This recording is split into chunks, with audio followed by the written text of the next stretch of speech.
링가드, 벽으로 둘러싸인 세상, 이 벽은 이 땅을 보호하고 기릅니다. 이 벽은 신으로 여겨지며 이 세계에는 두 개의 나라가 나뉘어 있습니다. 한쪽은 제국으로서 지혜를 존중하고 다른 쪽은 공화국으로서 용기를 존중합니다. 운명의 날, 공화국의 최고 점술가인 수파이가 불사조의 떨어짐에 대한 징조를 보았습니다.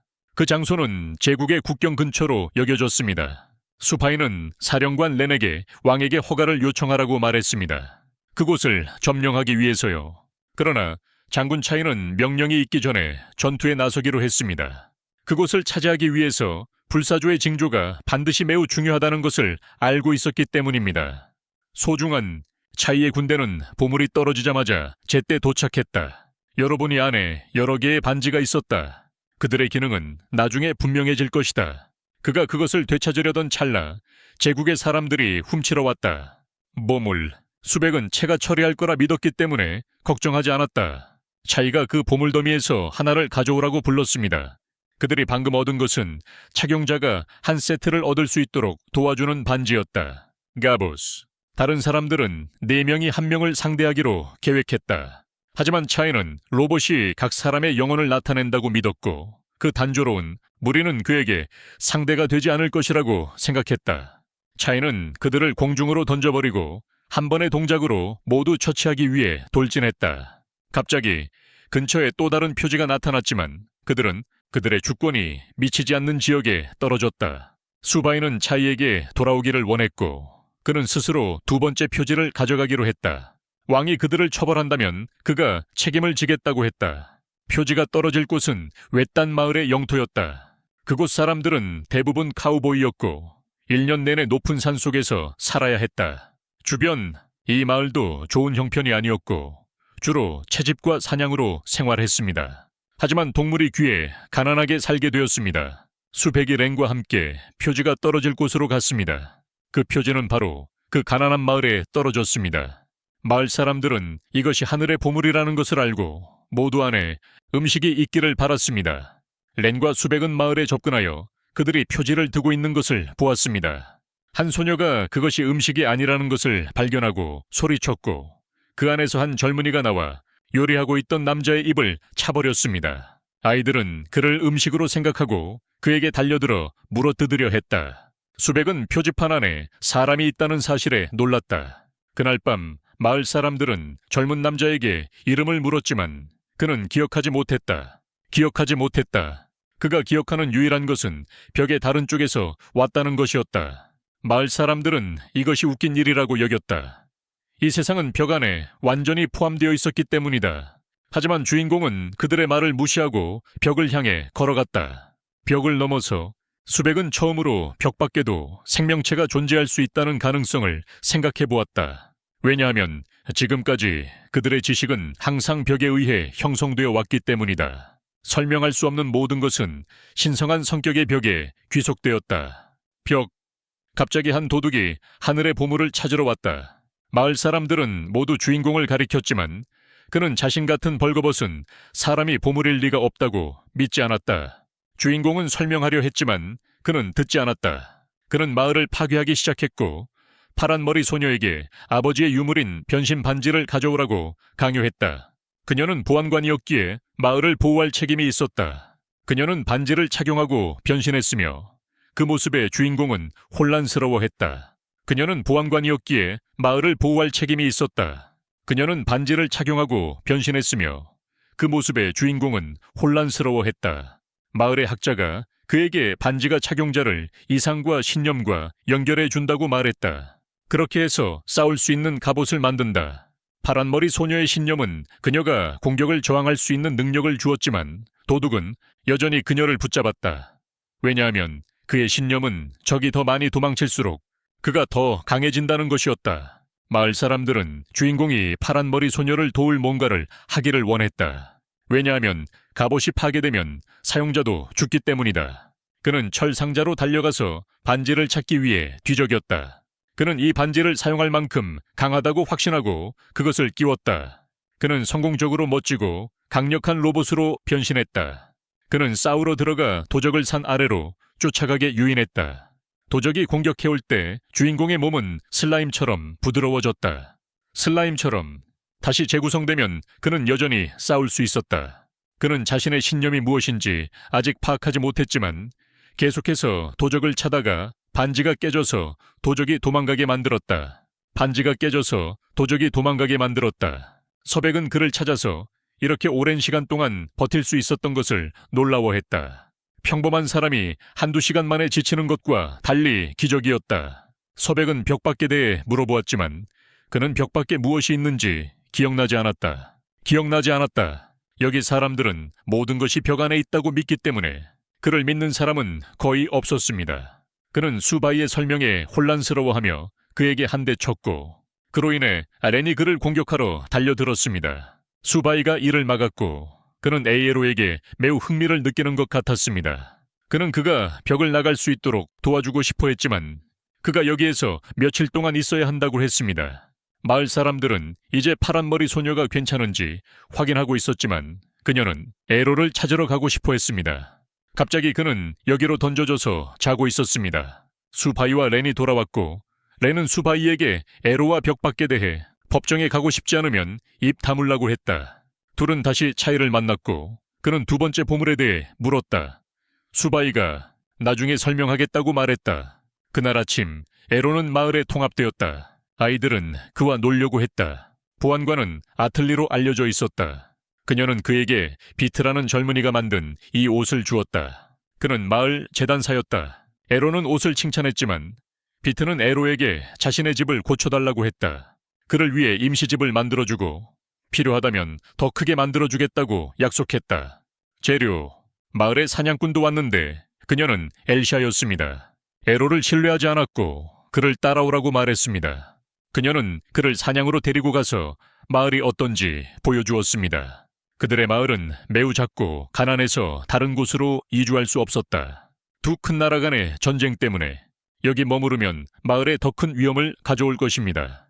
그는 그들이 모두 자신을 내쫓으려고 한다는 것을 알았지만 그들에게 책임을 돌리지는 않았습니다. 비트는 그에게 음식을 조금 주었고 그것이 그들이 줄 수 있는 전부였습니다.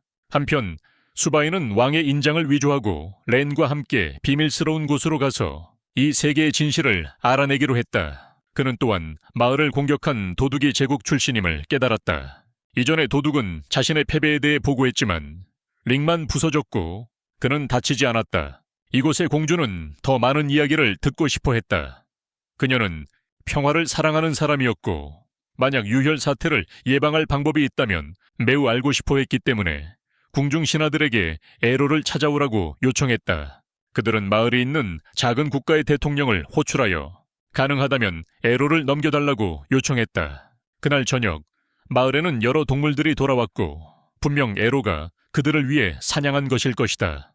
에로에게 보답하기 위해서 갑자기 군인들이 나타나 에로를 찾기 위해 마을을 수색하겠다고 요구했지만 그가 여기 없자 대통령은 마을을 모두 없애버리라고 명령했다. 그들은 변신하고 총을 쏘기 시작했으며 아틀리는 마을을 보호하기 위해 전투에 나서야 했다. 마을을 지키기 위해서 에로는 에로의 철상자에 달려가 더 많은 반지가 있는지 확인했다. 아틀리는 구타를 당하고 있었고 에로는 다른 반지를 찾아 변신했지만 착지하자마자 곧바로 구멍에 빠졌다. 빛은 도망치려고 했고 우물에서 자고 있는 에로를 발견했다. 그는 수백에게 약속한 대로 밖에서 시원하게 자러 내려갔지만 떠나지 않기로 했어요. 그런 다음 변신하여 사령관과 싸우러 달려갔습니다. 수백은 이제 금지 구역에 도달해 거기서 보존된 고대 문헌을 연구하기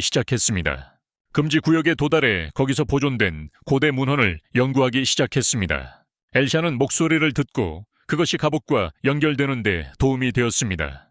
에로는 사령관을 여러 번 차고 성공적으로 이겼습니다. 다시 한번 링이 깨졌지만 사람이 살아남았습니다. 일근 후 수백은 에로가 벽 밖의 수호자라는 것을 알게 되었습니다. 그가 진정으로 깨어나 모든 것을 기억하면 세상이 파괴될 것입니다. 그동안 엘샤는 구멍에서 빠져나와 거대한 배를 끌어냈다. 공화국의 왕은 새로 획득한 반지를 군인들에게 나누어 주었다. 모두 같은 모습이었다. 왕은 카이에게 두 번째 보물에 대해 물었고 수바이에게 가능한 한 빨리 보고하라고 요청했다. 그는 즉시 보고하라고 했다. 엘샤가 배에서 다리를 빼내자 배가 갑자기 멈추고 쓰러졌다. 그때 카인은 두 번째 보물에 있는 사람과 그가 방금 조사한 세계를 파괴할 수 있는 배에 대해 들었다. 카인은 수바이가 덜 무모하길 원했다. 황제는 매우 무서웠고 수바이도 많은 사람들에게 가시 같은 존재였다. 카인은 황제가 매우 무섭고 수바이가 많은 사람들에게 가시 같은 존재라는 것을 알았다. 그래서 수바이에게 덜 무모하길 바랐다. 수바이는 왕에게 보고하기 전에 철저히 조사하겠다고 약속했다. 모두가 왕이 얼마나 무서운지 알고 있었기 때문이다. 마을 전체가 심각하게 파괴되어 더 이상 살 수 없게 되었다. 에로는 이 배를 사용하여 성벽 밖으로 나가고 싶어 했고 오직 엘샤만이 그것을 움직일 수 있었다. 그는 비트가 지휘관과 무언가를 논의하는 동안 잠이 들었다. 에로가 깨어났을 때 그는 마을 사람들이 그에게 등을 돌리고 심지어 변신 반지를 빼앗아간 것을 보았다. 그들은 그를 이와 함께 대통령에게 넘기면 평화롭게 살 수 있을 것이라고 말했다. 그날 밤 아틀리가 와서 비트에게 에로를 풀어주라고 강요했다. 그가 그들의 목숨을 구했기 때문이다.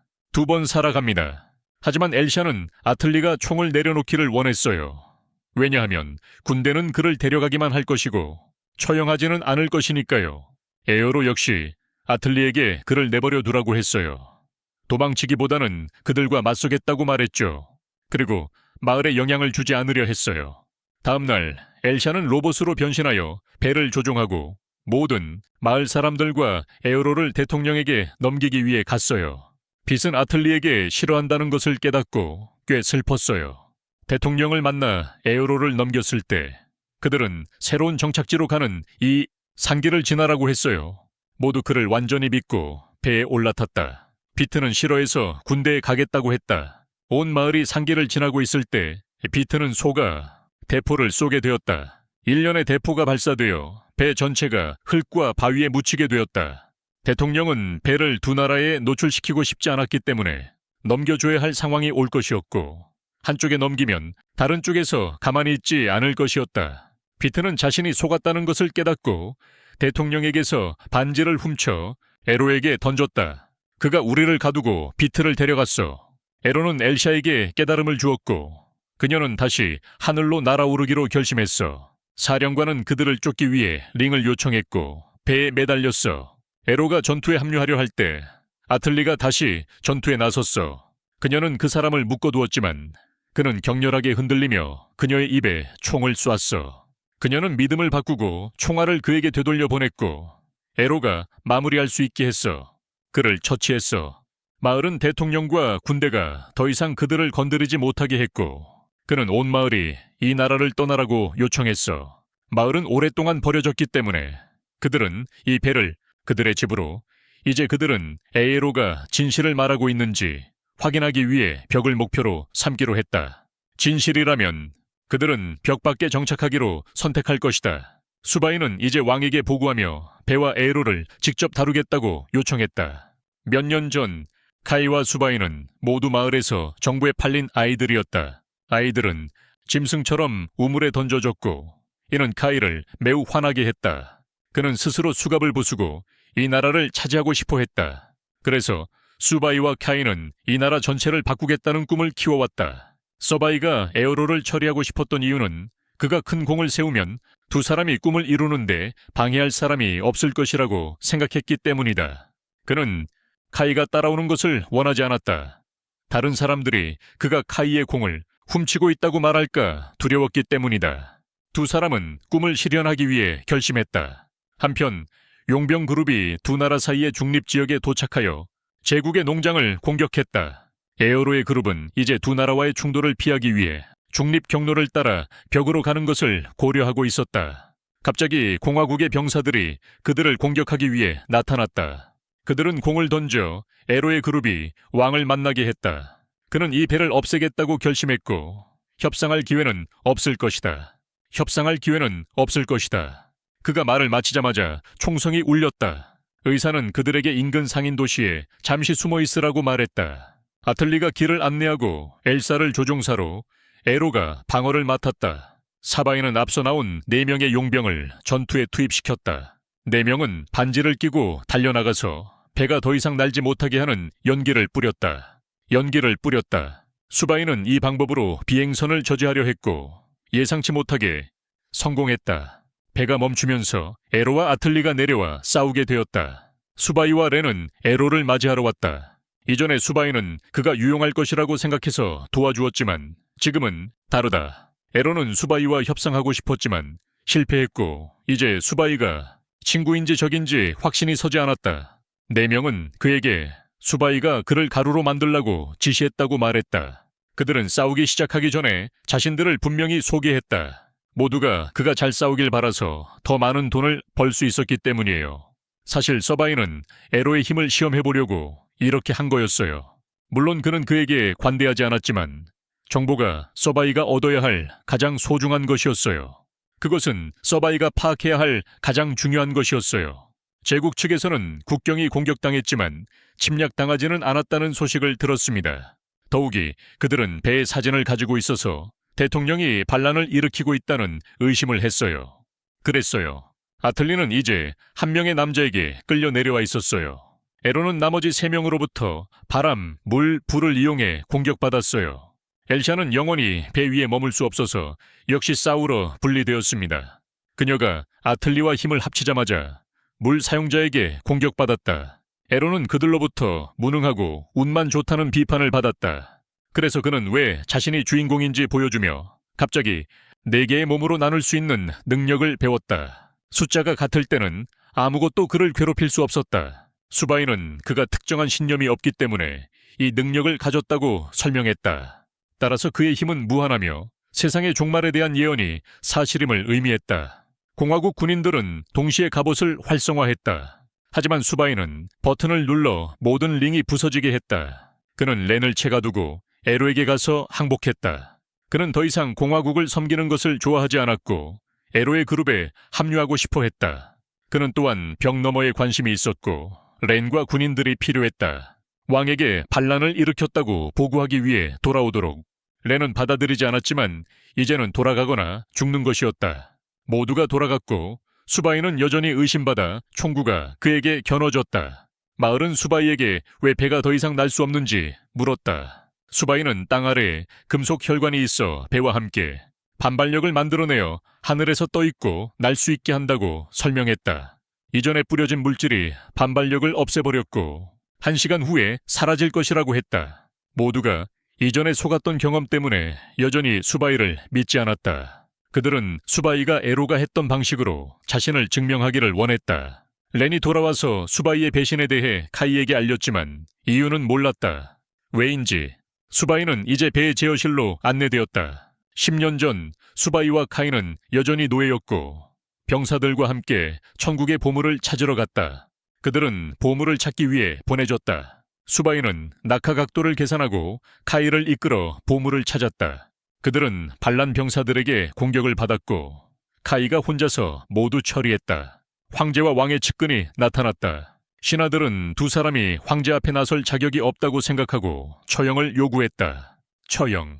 하지만 수바이는 자신의 손으로 카이를 보호하며 두 사람이 공을 세웠다고 주장했다. 왕도 이 업적을 존중하여 그들을 군대에 들여보냈다. 수바이는 이제 의사에게 이 배를 사용하는 방법을 가르쳤다. 조정판, 조명, 항법과 같은 것들을 수바이가 모두 설명했다. 수바이에 의해 갑자기 엘사가 저기 나타났고 단 한 사람이라고 보고했다. 수바이는 누가 그들과 대치하고 있는지 알고 있었다. 카이는 변형 반지를 활성화하여 전체 배를 멈추게 했다. 수베이는 카이가 1000명의 병사만큼 강하다고 했지만 그들은 여전히 소홀했고 카이는 한 수로 배를 완전히 멈춰 세웠다. 전체 배가 진동하며 카이가 일어나 엘사를 상대하고 수베이를 끌어내려 했다. 엘사는 목숨을 잃을 위험을 피하기 위해 팔찌를 벗어야 했고 에어로는 전투에 참가해야겠다고 결심했다. 그의 꿈은 이제 카이의 꿈과 달라졌다. 수베이는 스피커를 켜고 자신이 에어로 편에 합류했다고 선포했다.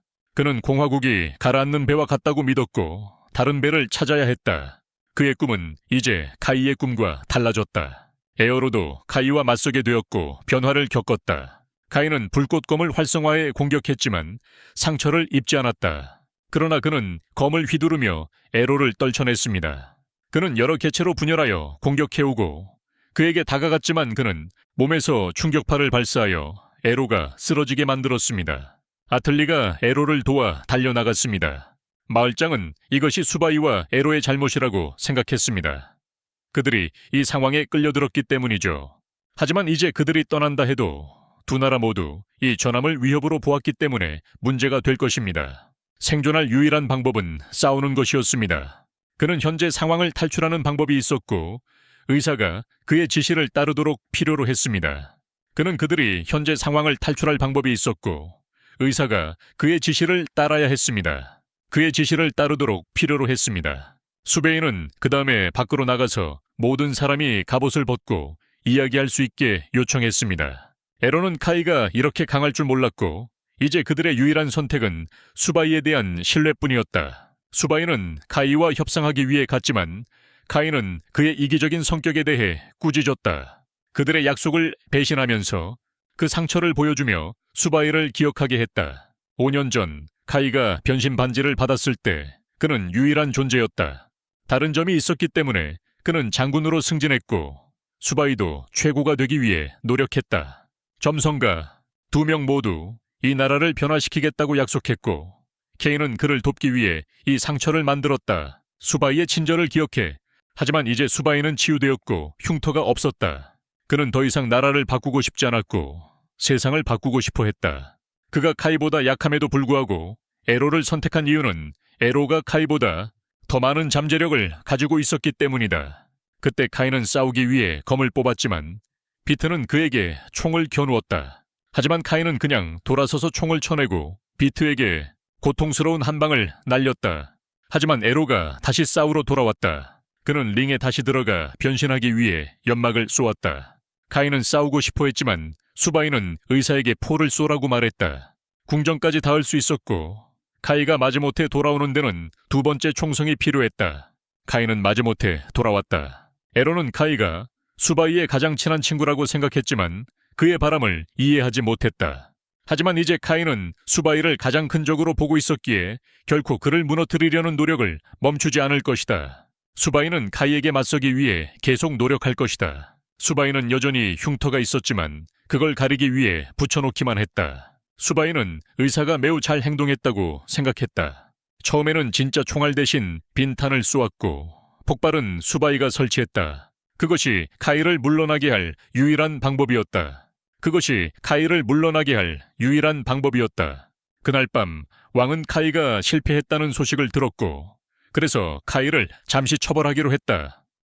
렌은 더 이상 수바이를 자신의 주인으로 여기지 않았고 그래서 카이가 그녀를 데려갔다. 다음날 아침 엘리샤는 3시간 동안 계속 날아다닌 후 약간 피곤했다. 수바이는 그녀가 쉴 수 있는 방법을 찾고 싶었지만 빛은 그를 믿지 않았다. 그래서 에로가 수바이의 주인이 되게 했다. 수바이는 자신의 지능을 사용해 빛을 혼란스럽게 하여 포기하게 만들었다. 그는 엘리샤가 쉴 수 있도록 비행 능력을 활성화하고 의사에게 그녀를 검사해달라고 요청했다.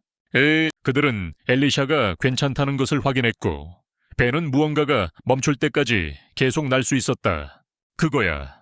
그는 엘리사의 남은 에너지를 이용해 배를 조종하지 않고도 떠다니게 했어. 조종 없이 말이야. 마을 장로는 엘리사를 쉴 수 있게 조용히 해달라고 부탁했어. 그런 다음에 그들은 배를 둘러보러 갔어.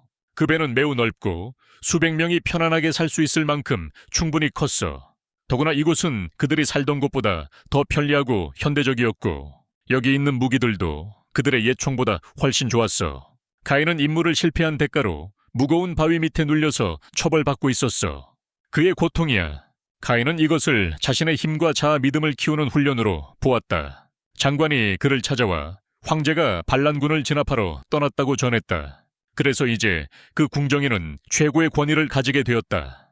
렌은 사흘 후에 처벌을 받을 것이며 그 다음 3일 동안은 필요한 모든 것을 할 수 있었다. 그동안 배는 사람들이 나가서 음식을 찾기 위해 멈췄다. 에로의 그룹은 이동할 경로를 그리고 있었고 그들은 영주들의 자치구를 통과할 예정이다. 이곳은 영주들에 의해 통치되었기 때문에 보안이 느슨해 보였고 그들은 더 쉽게 통과할 수 있을 것으로 보였다. 이곳은 영주들에 의해 통치되었기 때문에 보안이 느슨해 보였고 그들은 더 쉽게 통과할 수 있을 것으로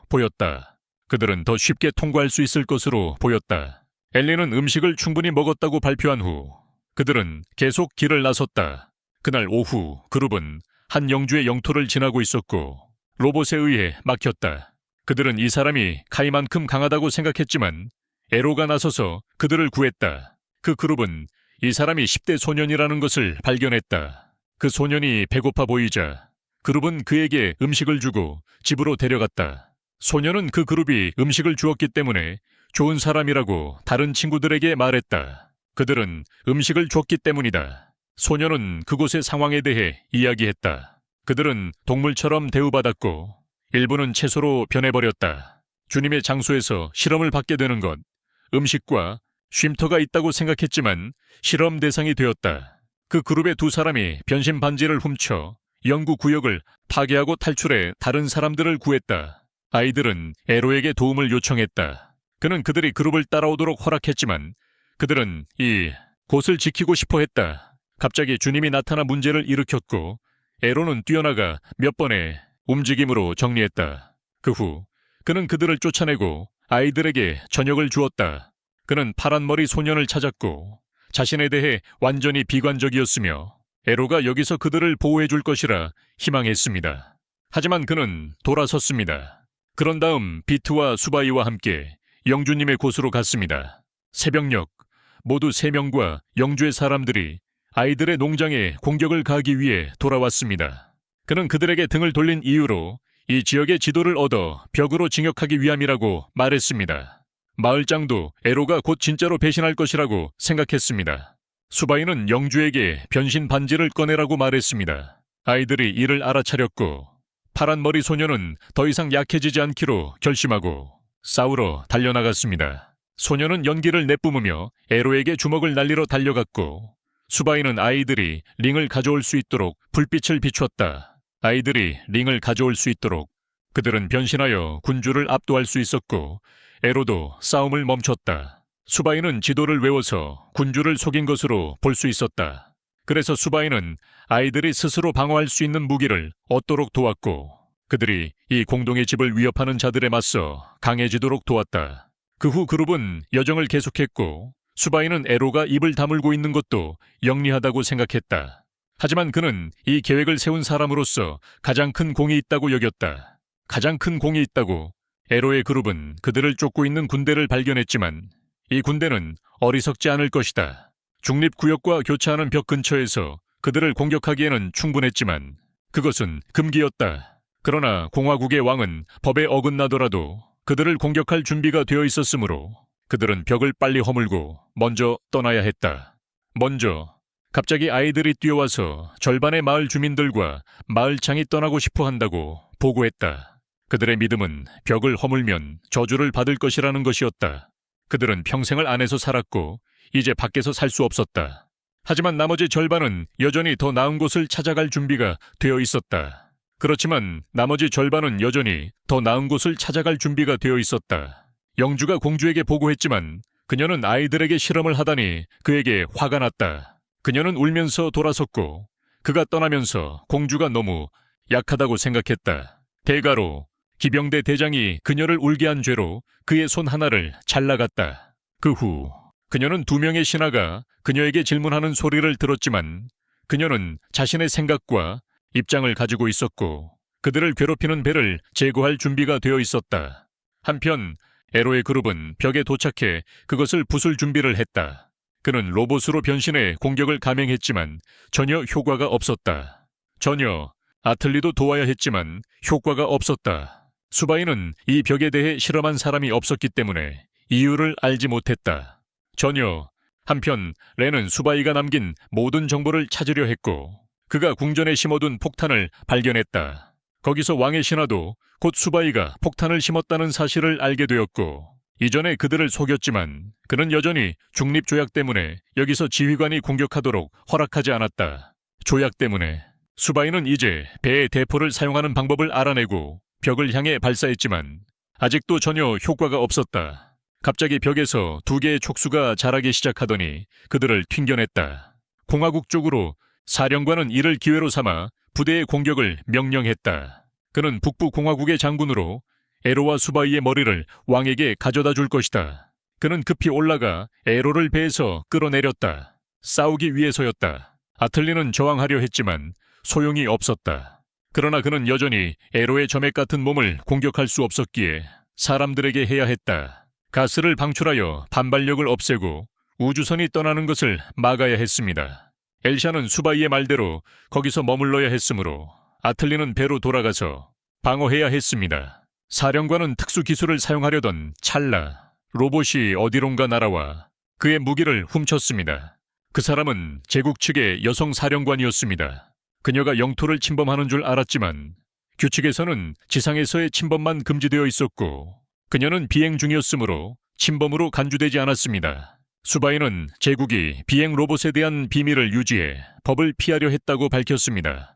그렇기 때문에 그녀는 옳았습니다. 수바이는 배의 반발력을 없애는 모든 가스를 배출하도록 배기구를 재조정했다. 지휘관은 에로의 그룹이 공화국의 관할권을 벗어나 중립구역으로 돌아갈 수 있도록 도와주었다. 그 덕분에 장군은 더 이상 징역할 수 없었고 후퇴해야 했다. 그녀는 또한 전체 그룹이 손님으로 공주를 만날 수 있도록 초청할 수 있는 허가를 요청했다. 에로는 거절하고 벽을 처리하기 위해 남고 싶어 했지만 그가 아무리 노력해도 소용이 없다는 것을 알고 있었다. 지식이 중요하다고 강조하는 제국조차도 방법을 찾을 수 있을지도 모른다. 하지만 에로는 여전히 거부했다. 사령관은 전체 그룹을 공주에게 데려가고 나중에 에로를 설득하기로 결정했다. 후에 에로를 설득하기로 했다. 그동안 렌과 카이는 곧 자유로워질 예정이며 수바이에게 고통을 맛보게 하겠다고 다짐했다. 고통을 맛보게 하겠다고 다짐했다. 그때 사령관이 제국에 대해 그룹에 알렸다. 6명의 최고 존재가 지배하는 곳으로 그중 가장 위에 있는 것은 공주로 평화를 사랑하는 사람이었으며 그들의 벽을 넘으려는 아이디어를 도와줄 준비가 되어 있었다. 그들은 제국 수도에 도착했고 이곳은 전쟁을 벌이지 않는 곳이었기 때문에 걱정할 필요가 없었다. 최소한 에로를 만나고 싶어 했지만 엘샤는 그녀가 지금 곁에 있어야 했다. 그때 에로는 여전히 벽을 매우 활발하게 주먹으로 치고 있었고 의사는 그 곁에 있었다. 전체 그룹은 이제 공주의 궁전까지 도착했다. 여성 지휘관이 그들을 공주가 준비한 식탁으로 안내했다. 마을 사람들은 먹으러 급하게 들어왔고 아틀리와 엘샤는 화장실로 안내되어 그곳에서 공주를 만났다. 그들은 그곳에서 간단한 외교 대화를 나누었고 공주는 모든 사람들이 평화롭게 함께 살기만 한다면 숙소를 제공할 준비가 되어 있었다. 그녀는 나가서 여성이 기장인 사람이 조르를 곧 데려다 줄 것을 바랐다. 여기로 조르는 지금 의사와 저녁을 먹고 있었고 그와 생각을 나누고 있었다. 갑자기 여성이 기장이 들어와서 그를 잡으려 했지만 그는 변신해서 싸웠다. 놀라. 그는 발판으로 사용할 복제물을 만들어 벽 위로 뛰어올라 그녀를 붙잡았다. 그는 그녀에게 벽에서 나가게 해달라고 원했고 그녀는 즉시 따랐다. 수베이는 이제 비트를 만나러 와서 잠시 외출하려고 했다. 조르는 높이 들어올려져 이 벽의 상단을 보호하는 것들을 만났다. 벽. 그들은 벽을 견고하게 유지하고 누군가가 탈출하지 못하도록 막는 봉쇄물로 간주될 수 있다. 탈출하는 것을 에로는 고집스럽게 돌진했지만 그녀에게 공격당해 다시 밀려났다. 갑자기 보물 상자가 떨어져서 그는 그것을 붙잡고 날아올랐다. 수바이는 공주님의 2명의 가까운 고문을 만나게 되었다. 두 사람 모두 그가 공화국의 비밀을 밝혀내면 수바이에게 망명을 허락할 준비가 되어 있었다. 그는 양보했지만 여성 대장의 능력을 어떻게 향상시켰는지 알고 싶어 했다. 비행 능력. 그가 그것을 적용할 수 있다면 대량 생산할 수 있을 것이다. 이 시점에서 에로는 보물을 움켜잡고 사람들 있는 곳으로 돌진하려 했다. 그는 여장군에게 쏘여 붙잡혔을 때였습니다. 그녀는 에로를 궁으로 데려왔고 비트가 발견하게 되었습니다. 비트는 수바이의 지시대로 관찰하러 갔다가 그에게 신호를 보냈습니다. 수바이는 핑계를 대고 배로 돌아가려 했고 비트는 경비병들을 공격하러 달려갔습니다. 경비병들을 비트는 밀려났지만 수바이는 혼자서 일을 처리했습니다. 에로는 여장군에 의해 과학자에게 연구용으로 데려갔습니다. 그들의 목적은 그가 신앙 없이도 갑옷을 조종할 수 있는 방법을 연구하는 것이었습니다. 수바이는 이 계획을 예상하고 일을 세웠습니다. 지금 모든 것은 비트의 결정에 달려 있었습니다. 만약 그가 버튼을 정확히 쏘고 에로를 해방했다면 그들은 살아남을 것이다. 그렇지 않다면 그는 죽겠지만 수바이는 자신의 가치로 살아날 것이다. 비트는 정확하게 버튼을 쏘고 에로를 탈출시키기 위해 도와주었다. 수바이는 연막 폭탄을 던져 그의 탈출을 돕기 위해 사용했다. 여성 대장은 여전히 그에게 공격하러 달려왔지만 그는 수바이의 검을 빼앗아 반격하고 그녀의 가면을 벗겼다. 그 결과 왕녀임이 밝혀졌다. 하지만 완전히는 아니었는데 왕녀는 두 가지 다른 성격을 가지고 있었다. 수바이는 강제로 연막 폭탄을 던져 3명 모두 계속 달릴 수 있게 도와주었다. 수바이는 왕녀가 여러 가지 성격을 가지고 있다고 의심했으며 비트는 에로가 방역하지 못하게 했다. 왕녀가 조금이라도 상처를 입으면 모두가 위험해질 수 있기 때문이다. 추방되었다. 수바이는 계획을 생각할 자유시간이 없었고 여성 선장이 직접 공주를 막으러 왔다. 그녀는 공주가 돌아올 수 있도록 공주의 일을 대신할 것이다. 에로는 도망치는 것이 최선의 선택이라고 생각하고 변신하여 두 사람을 데리고 갔다. 여성 선장은 보고를 위해 연락을 해야 했고 계획을 배치해야 했다. 아틀리는 이제 에로를 도우러 가고 싶었지만 엘샤에게 막혔다. 엘샤가 자신의 정신을 안정시켰다는 것을 알았지만 그녀의 마음의 반은 갑작스러운 고향과 고국의 상실로 인해 여전히 매우 혼란스러웠다. 결국 새로운 마을 리더가 되도록 강요당하게 되었다. 만약 아틀리가 떠난다면 그녀는 혼자가 될 것이다. 갑자기 둘은 에어로와 여성 사령관이 싸우고 있는 것을 발견했다. 에어로는 수바이와 비트를 들고 있어서 자신을 분리할 수 없었고 그녀를 잡기 위해 팔을 늘려야 했다. 갑자기 그는 싸움의 형태를 잃었고 여성 사령관도 그를 직접 상대하기 위해 반지를 벗었다. 하지만 의사가 그녀를 막으러 달려갔다. 여성 사령관은 그의 여동생이었고 그는 자신이 공주에게 지금처럼 다중인격을 일으키게 했기 때문에 제국을 떠났다. 그는 공주를 치료할 방법을 찾고 있었고 이를 위해 수의 뇌가 필요했다. 에로는 타인의 믿음을 죽이지 않고도 무너뜨릴 수 있는 사람이었지만 비트가 어떤 목적을 가지고 있는지는 몰랐다. 하지만 여성 선장은 여전히 자신의 신념에 집착하며 에로의 무리가 탈출하는 것을 무력하게 지켜봐야 했다. 의사는 그들을 지하 하수구로 데려가서 그들에게 말하기로 결심했다. 모든 것. 5년 전 왕이 죽었고 30명의 상속자가 있었지만 현재 공주는 선택되었습니다. 공주는 비행 연습을 좋아해서 여성 선장은 종종 행잉을 사용했다. 글라이더를 타고 그녀와 함께 날았다. 그러던 중 의사가 실수로 총을 쏴서 두 사람 모두 떨어졌다. 그는 그들이 새에게 공격받고 있다고 생각하고 총을 쐈다. 그는 자신의 잘못임을 알고 있었다. 그때부터 공주는 여러 개의 인격을 발전시켰지만 오직 두 사람 근처에서만 그랬다. 그의 여동생 또한 그를 해치려 하기 시작하자 그는 공주를 치료할 방법을 찾기 위해 떠나기로 결심했다. 그동안 공화국의 왕이 돌아왔다. 그는 자신의 가까운 조언자의 모든 음모를 간파했지만 여전히 그를 유용하다고 생각해서 그는 그를 데려갔다. 그런 다음 그는 카이를 만나 그가 시간이 지남에 따라 잘 훈련된 것을 보고 그는 그를 석방하기로 결정했다. 그리고는 석방하기로 했다. 그 이후로 왕은 최근에 억압한 반란군 족장의 처형을 조직했다. 그는 그에게 약하다고 불렀기 때문에 왕은 그에게 반지를 주고 직접 싸우기로 했다. 그 다른 사람은 갑옷을 입었지만 왕은 평범한 무기를 사용했지만 그것으로 충분히 상대를 한 방에 처리할 수 있었다. 그는 직접 싸우기로 했다. 상대방은 갑옷을 입었지만 왕은 평범한 무기를 사용했지만 그것으로 충분히 상대를 한 방에 처리할 수 있었다. 그는 상대를 단번에 이겼다. 그리고는 병사들의 흥분을 이용해 침략을 시작하기로 결심했다. 제국, 아틀리의 마을은 이제 모두 포로가 되었다. 왜냐하면 에로우의 무리가 공주의 비밀을 알았기 때문이다.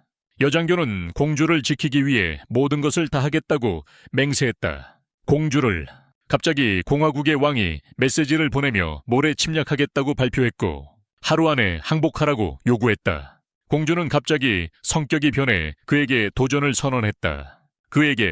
그런 다음 그녀는 과학자들을 호출해 갑옷을 긴급히 제조하고 개선하도록 했다. 병사들, 악한 성격이 이제 통제권을 잡았다. 이 성격은 약한 성격이 이끌 수 없다고 믿었고 그래서 그녀가 직접 하겠다고 했다. 그녀는 아무도 자신의 말을 거역하지 못하게 했고 듣고 자신의 말대로 하라고 말했다. 자신의 말대로 하라고 말했다. 소식은 사람들에게 빠르게 퍼졌다. 의사가 이야기를 듣고 돌아와 에로의 그룹에게 알렸지만 수바이는 자신이 따라왔다는 것을 깨달았다. 자신이 따라왔다는 것을 깨달았다. 공주의 비서가 공격하기 위해 나타났지만 갑자기 광대가 나타났다. 그를 쫓아냈어. 이 광대는 4명을 데리고 마스터라고 불리는 사람을 만났어. 4명은 이상한 궁전으로 가서 최고의 선택이라고 불리는 사람을 만났어. 선택. 이 사람은 제국의 6 리더 중 한 명이며 진정한 상속자를 선택하는 역할을 맡고 있었어. 그는 에로의 그룹이 누구인지 알고 있었지만 에로는 이 사람을 전혀 좋아하지 않았어. 그래서 그는 그에게 다가가서 갑자기 힘을 발동시켜 그를 날려버렸어. 그는 안에 반지가 있었지만 그 힘이 너무 강해서 모든 힘을 사용할 수는 없었어. 너무 강력했거든. 그러므로 그는 스스로 우울하고 게으르게 만들기 위해 쾌락에 빠졌다. 왜냐하면 그가 진지하다면 이 세계는 멸망할 것이기 때문이다. 앞서 등장한 비서도 여기로 데려왔다. 그는 자신의 손님이기 때문에 궁전이 에로의 그룹에 손대지 못하게 했다. 그는 현재의 공주를 선택하고 다른 후보들을 여기로 데려온 장본인이다. 오락을 위해서 그들은 모두 노예가 되었지만 죽는 것보다는 나았다. 공주가 이전에 사고를 당했을 때 그는 그녀에게 피를 기부하고 그녀가 왕좌에 적합하게 만드는데 도움을 주었다. 아마도 그것이 공주가 2번째로 발전하게 된 이유 중 하나일 것이다. 성격. 비서가 여기 온 2번째 이유는 엘리샤가 곧 처형될 것이라는 보고였다. 처형. 공주는 그녀의 반지를 빼앗아 배를 조종하기 위해 그녀를 처형하고자 했고 그렇지 않으면 그녀의 마을 사람들이 죽을 것이다. 하지만 공주는 또한 한쪽 다리를 잘라는 선택권을 주었는데 배를 시작하는데 한쪽 다리만 필요했기 때문이다. 에로와 그의 전체 그룹은 이 시점에서 도망쳤지만 선장의 병사들에 의해 막혔고 그래서 에로는 통과하기 위해 변신해야 했다. 그는 달렸지만 중간에 막혔다. 엘리샤는 마을 사람들의 자유를 얻기 위해 결투를 요청했고 대장은 자신이 지지 않을 것이라고 확신했기에 도전을 수락했다. 2 사람은 변신했고 분명히 엘리샤는 여전히 불리한 상황이었다. 에로우는 이제 새로운 힘을 깨우고 엘리샤에게 날아가기 위해 날개를 키웠다. 여대장은 엘리샤를 끝내기 위한 마지막 기술을 사용하려 했지만 에로우가 도착했다. 그는 대신 싸울 준비를 했지만 엘리샤는 직접 싸우고 싶어 했기에 그는 그녀가 사용할 수 있도록 검으로 변신했다. 하지만 그는 너무 무거워서 그녀가 사용하기 어려웠다. 그는 검 뒤에 추진기를 만들어 그녀가 회전하게 만들었다. 그녀가 돌진하자 에로우는 엘리샤를 들어 올려 결정적인 일격을 가하게 했다. 여성 대장이 맞는 모습을 본 공주는 그녀가 죽을까 걱정했다. 하지만 에로우에게 패한 사람은 생명을 잃지 않는다. 공주는 돌아와서 마음을 바꾸기 시작했고 변신 반지를 꺼내 마을 사람들을 처형하려 했다. 수바이의 언급에 따르면 그녀는 최고의 피해 희생으로 선택되었고 대장은 이 사실을 알지 못했다. 하지만 엘리샤는 공주를 제정신으로 되돌리려고 했다. 원래의 성격이 다시 강하게 일어섰고 그녀의 반지 안에 있는 어두운 성격을 봉인했다. 그녀는 전쟁이 불가피하다는 것을 깨닫고 사람들을 대피시키기로 결정했다. 엘리샤는 그녀와 동맹을 맺고 공통의 적과 싸우자고 제안했다. 왕은 이제 전투에 참여하였고 모든 군인들의 사기를 높이고 있었다. 군인들, 그는 더러운 노인이라고 불리며 상대가 있을 때마다 매우 흥분했다. 한편 공주는 자신이 다른 자보다 더 잘 통치할 수 있을지 걱정하고 있었다. 수바이와 의사는 전투력을 향상시키기 위해 인공 링을 만드는데 협력하고 있었다. 그들은 이론은 성공했지만 이 인공 링들을 조정해야 했다. 그들을 완벽하게 만들다. 수바이가 몇 개를 받았다. 공주가 아틀리와 엘리사를 불러 그들에게 털어놓았다. 2 소녀는 공주가 자신감을 갖도록 도와주었다. 회의 중에 에로는 모두와 함께 남기로 결심했다. 그들은 벽과 놀게 할 수 없었기 때문이다. 토론 후 수바이 뜬 왕이 제국의 가장 강력한 지역을 반드시 공격할 것이라고 말했고 그래서 그는 그곳에 군대를 집중할 필요가 있었다. 가장 약한 측면에는 방어를 위해 전투함을 보낼 것이라고 했다. 전투가 시작되기 직전 전투함이 출항하여 사람들을 떠나보냈다. 느비에 마을 장로는 더 이상 의사와 연관되기를 원치 않았다. 그는 피곤해져서 귀족들에게 가지고 놀리는 것이 지쳤기 때문이었다. 대장은 그의 형제를 다시 만났고 아직 싸울 의도가 있다면 반지를 주었다. 그리고 공화국은 제국의 가장 강력한 지역을 공식적으로 공격했다. 작은 녀석들은 언급할 가치가 없었지만 두 장군은 눈에 띄었다. 하나는 번개만큼 공격 속도가 빠른 용처럼 보이는 갑옷을 입은 장군이 있었고, 그리고 이전에 에어로가 맞닥뜨렸던 다른 장군도 유명했다. 대장과 그녀의 팀은 이 두 장군을 처리하기 위해 달려갔다. 에어로 측에서는 수백이 에어로의 꿈을 바꾸길 원했다. 그가 이 세계를 통일하고 두 나라의 리더가 되기를 원했다. 그 자원으로 그는 벽을 쉽게 파괴할 수 있었다. 그의 그룹은 가장 큰 적인 카이를 만났다. 카이와 렌은 함께 변신하여 에어로가 그들과 맞서기 위해 내려오도록 강요했다. 그는 카이를 공격하기 위해 돌진했지만 렌에게 막혔다. 카이는 통과했으며 수바이에게 엘샤가 자리를 지키고 배를 조종해야 했다. 접근한 작은 적들은 모두 수바이에게 저격당했다. 에어로는 그녀를 속이기 위해 클론을 사용하여 렌을 지나가려고 했고, 그 후 그의 날개를 사용하여 날아갔다. 그는 카이를 하늘로 끌어올린 후 수바이에게 계속 저격할 수 있도록 떨어뜨렸다. 카이가 공중에서 피할 수 없었다. 그는 계속 이렇게 반복하며 카이를 끌어올려 수바이가 쏠 수 있게 했다. 그로 인해 카이는 수바이가 겁쟁이라고 생각하게 되었다. 수바이는 겁쟁이다. 그는 그러고는 자신의 검을 들고 카이를 끝내기 위해 달려갔지만 렌이 그 길을 막았다.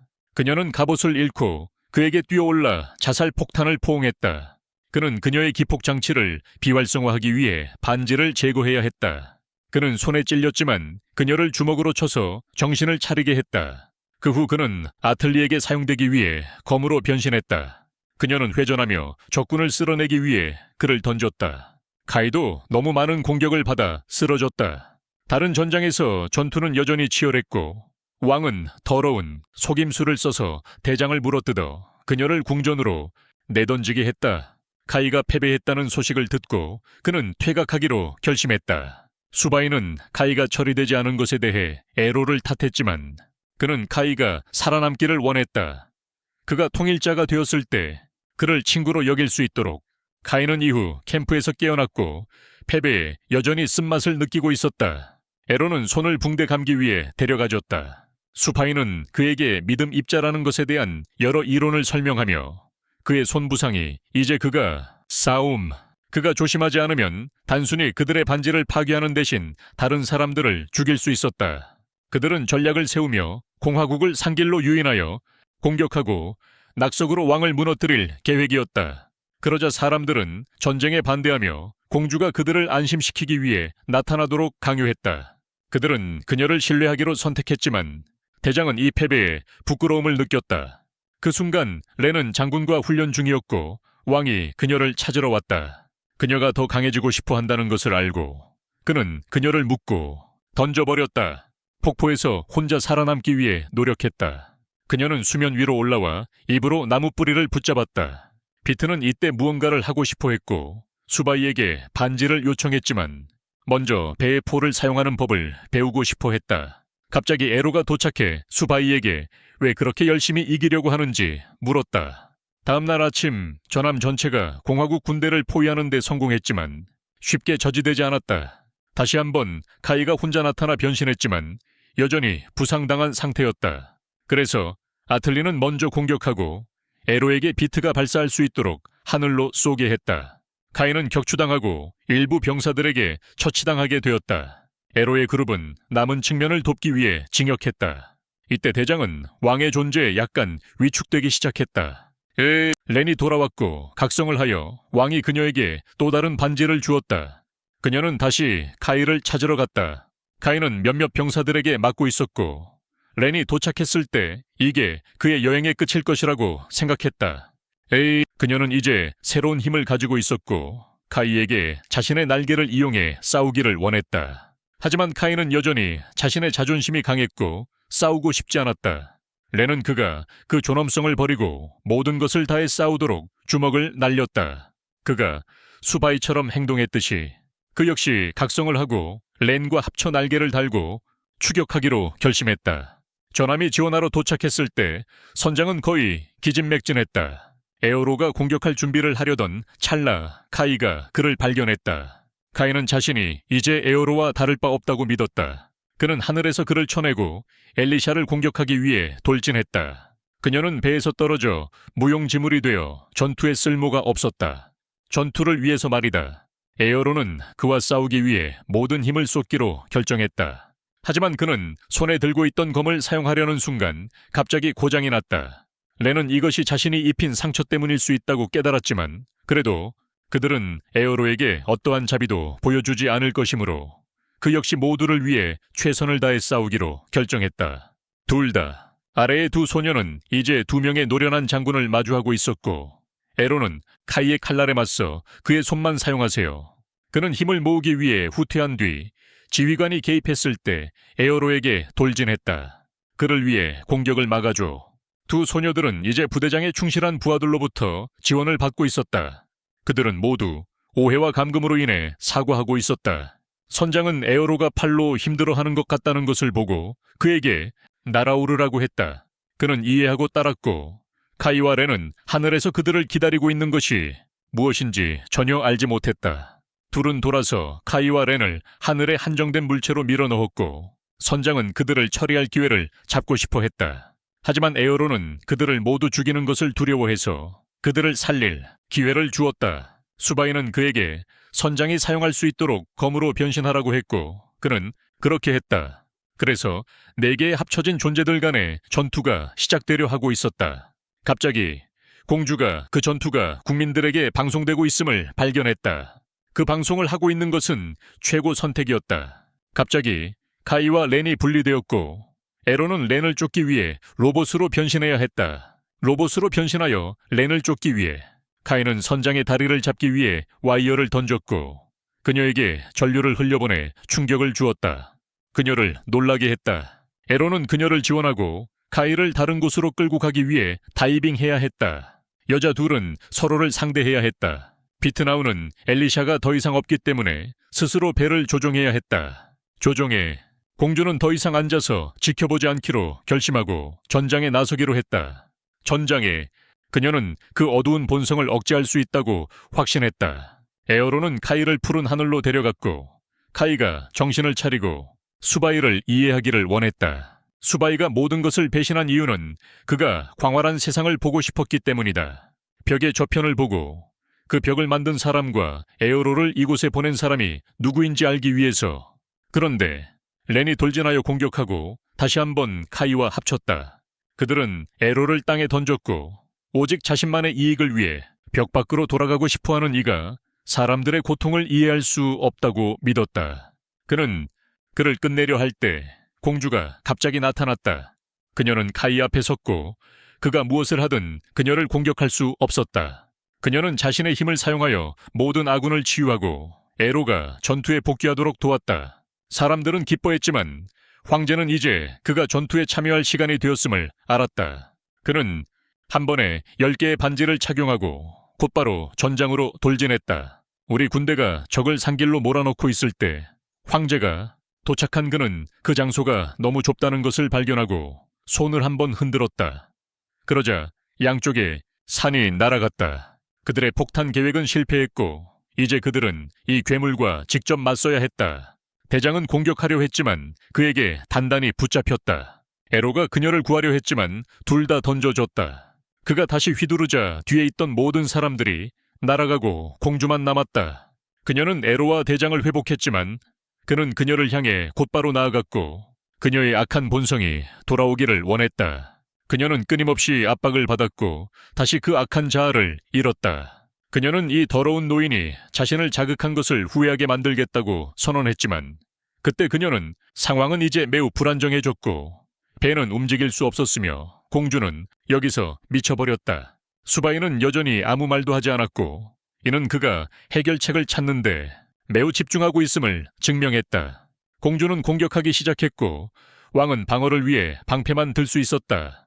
그의 반지는 점점 부서졌다. 그의 강한 믿음 때문에 양이 질을 보완해야 했다.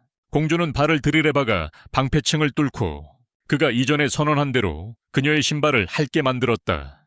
하지만 그는 여전히 웃고 있었고 그녀의 검과 심지어 그녀의 한쪽 다리까지 흡수했다. 대장은 공주를 도와주고 싶었지만 카이에 의해 막혔다. 다른 사람들도 각자 상대가 있었기 때문에 공주는 이제 스스로 방어해야 했다.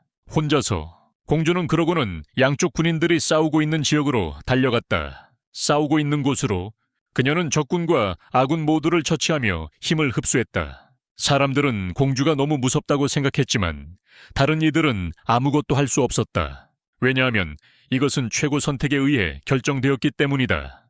에로는 대장이 집중력을 잃고 있는 것을 보아 그녀에게 카이를 저지하라고 말했다. 그는 대신 공주를 구하러 가기로 했다. 그는 옛 왕을 막기 위해 자신을 나누어 사용하고 공주님의 얼굴을 가리려고 달려갔다. 그리고 그녀에게 공격을 가했다. 중계가 갑자기 끊겼고 사람들이 공주님의 그쪽을 보았을 때 신뢰를 잃기 시작했다. 그 순간에 최상위 존재가 중계를 다시 열었고 에로 덕분에 공주님은 선량한 본성을 되찾았다. 수백이 말했으니 그는 전략을 마쳤다는 의미였다. 수백은 모두가 척후하는 것처럼 행동하라고 명령했다. 그는 에로와 엘사가 핵심 역할을 해야 하는 계획이 있었기 때문이다. 두 사람은 먼저 배로 돌아와서 모두가 척후하는 것을 기다렸다. 에로와 엘사가 열쇠야. 둘 다 먼저 배로 돌아가서 모든 사람이 후퇴할 때까지 기다렸다. 수바이는 배를 180도 돌리고 포를 준비하라고 명령했다. 에로는 포와 결합할 에너지원이 되었고 적은 수바이의 예상대로 편성을 갖췄다. 에로의 힘과 결합한 포, 한 발로 적군은 거의 모든 링을 잃고 더 이상 싸울 수 없었다. 하지만 카이와 렌은 하늘을 날며 피했고 황제는 여전히 굳건히 서 있었다. 에로는 그들에게 탈출할 길을 주려고 했지만 황제는 그들에게 돌진하라고 전통 무기로 싸우라고 재촉했다. 그들은 겁쟁이가 아니었고 앞으로 나아가 선장과 그녀의 사람들을 강제로 응답하다. 에로는 카이에게 군인들을 멈추라고 말하려 했지만 이는 무의미한 희생이었다. 하지만 수바이는 그들에게 설명할 필요가 없다고 말했습니다. 이들은 이성으로가 아니라 이상으로 살고 있었습니다. 하지만 공주는 그들을 회복시키기 위해 일어섰습니다.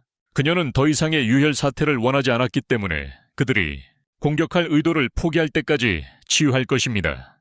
다른 사람들도 그녀를 따라 달려가 도왔습니다. 황제도 그녀에 의해 회복되었고 한계에 도달해 다시 인간이 되었습니다. 그는 휴전을 명령하고 패배를 인정했습니다. 두 장군들은 여전히 싸우고자 했지만 카이는 이것이 황제의 뜻이었기 때문에 그들을 멈췄습니다. 황제의 뜻이었습니다. 그리하여 양측은 악수를 나누고 협상에 들어가 집으로 돌아가기로 결정했습니다. 에로와 모든 사람들은 마지막 사격으로 에너지를 모두 소진한 배를 조금 수리하기 위해 준비했습니다.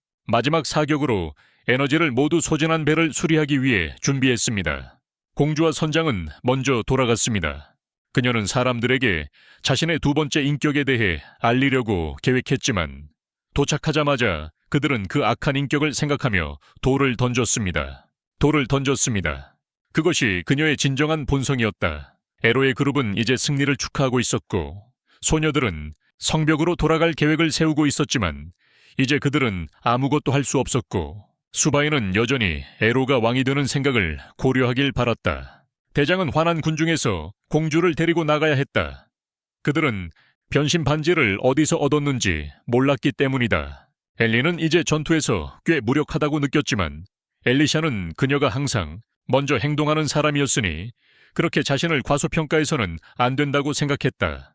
공주는 대장이 자신에게 설명할 기회를 주지 않고 그녀를 끌고 나간 것에 대해 비난했다. 의사와 2명의 대신이 급히 달려와 사람들이 변형 반지를 훔치기 위해 그의 연구실에 침입했다고 알렸다. 그리고 공주는 그들이 시민들을 해치지 못하게 했다.